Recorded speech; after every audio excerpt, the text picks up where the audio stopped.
Hello दोस्तों, नमस्ते। आप देख रहे हैं अपना यूट्यूब चैनल DRX फार्मासिस्ट। मैं हूं वसीम फार्मासिस्ट। चलिए हम बात करते हैं, यदि किसी व्यक्ति का या पेशेंट का पेट में दर्द रहता है एंड मुड़ोड़ रहता है, पेट में असहनीय दर्द रहता है, तो इस सिचुएशन में कौन सा टेबलेट यूज करना चाहिए। चलिए हम बात करते हैं डाइसाइक्लोमीन टेबलेट के बारे में। बने रहे हमारे वीडियो में। आज हम इस वीडियो में फुल डिटेल डाइसाइक्लोमीन टेबलेट के बारे में बताएंगे।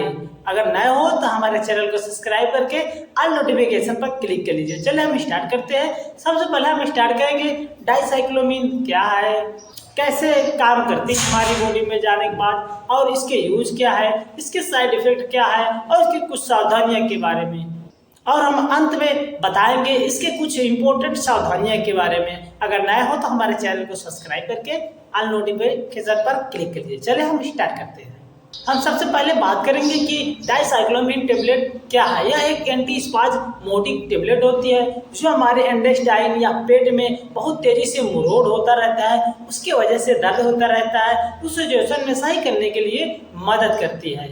यह मेडिसिन हमारे पेट के नर्व सिस्टम को ब्लॉक कर देती है, जिससे पेशेंट को जो दर्द होता रहता है उसे कम करने के लिए मदद करती है। जब पेशेंट बहुत तेजी से दर्द होने लगता है, जो डाइसाइक्लोमीन टेबलेट होती है हमारे इंटेस्टाइन को जो आंतों में नर्व होती है उसे ब्लॉक कर देती है। जब किसी पेशेंट को IBS इरिटेबल बाउल सिंड्रोम हो जाता है तो उस सिचुएशन में पेशेंट को गैस बनना, पेट में दर्द बनना, ऐसा सिचुएशन क्रिएट कर लेता है, तो डॉक्टर जरूरी हो जाता है कि डाइसाइक्लोमीन टेबलेट देने के लिए। जब किसी पेशेंट का पेट फूलता रहता है और डाइजेशन हो जाता है, यानी कि खाना नहीं पचता है, तो उस सिचुएशन में यह जरूरी हो जाता है डाइसाइक्लोमीन टेबलेट। अब हम बात करते हैं हमारी बॉडी में जाने के बाद डाइसाइक्लोमीन टेबलेट कैसे काम करते हैं। जब हमारी बॉडी में जाता है, जो हमारे बॉडी में एसिटाइलिन कोलिन केमिकल होते हैं उसे ब्लॉक कर देती है, जिससे पेशेंट को जो ऐंठन या दर्द, मांसपेशियों में दर्द बना रहता है स्टोमक के, उसे सही करने के लिए मदद करती है। जब हमारे स्टोमक के जो सिग्नल ब्लॉक हो जाते हैं तो पेशेंट को जो रिलैक्स फील होने लगता है, तो पेट सही होने के चांस बढ़ जाते हैं।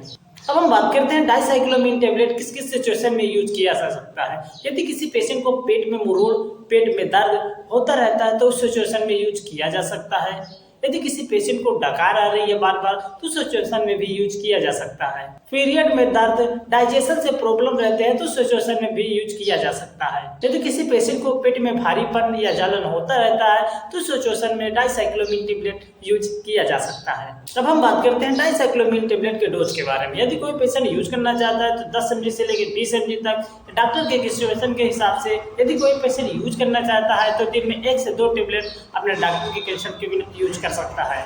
यदि कोई बच्चा यूज करना चाहता है तो अपने डॉक्टर के कंसल्ट के बिना नहीं यूज करें, क्योंकि यह मेडिसिन हमारे जो नर्व को ब्लॉक कर देती है। इसी की वजह से जो हमारे स्टमक में मुड़ोड़ या पेट होता रहता है उसे सही करने के लिए मदद करती है। लेकिन बच्चों में ऐसा संभावना हो सकता है कि कुछ दिक्कतों का सामना देखा जा सके, लेकिन जब भी बच्चे लोग ने अपने डॉक्टर के कंसल्ट के बिना न उपयोग करें। अब हम बात करते हैं, यदि कोई पेशेंट डाइसाइक्लोमीन टेबलेट अपने बिना डॉक्टर के कंसल्ट के बिना यूज कर लेता है तो उसे कौन सा दिक्कतें या कौन सा सिम्टम्स दिखाई दे सकते हैं, जैसे मुंह सूखना, धुंधलापन दिखाई देना, चलने में दिक्कत हो जाना, उल्टी जैसा मन होना, पेट में अधिक से ज़्यादा मुड़ोड़ हो जाना, ऐसा सिचुएशन देखा जा सकता है यदि कोई ओवरडोज में यूज कर लेता है तो। अब हम बात करते हैं इसके कुछ बहुत में इम्पोर्टेंट जानकारी। यदि किसी पेशेंट को लगातार पेट में मुड़ोड़ या दर्द बना रहता है तो उस सिचुएशन में जरूरी हो जाता है कि अपने डॉक्टर के दिखाने के लिए। यदि किसी पेशेंट को दर्द के साथ बार बार उल्टी होती रहती है,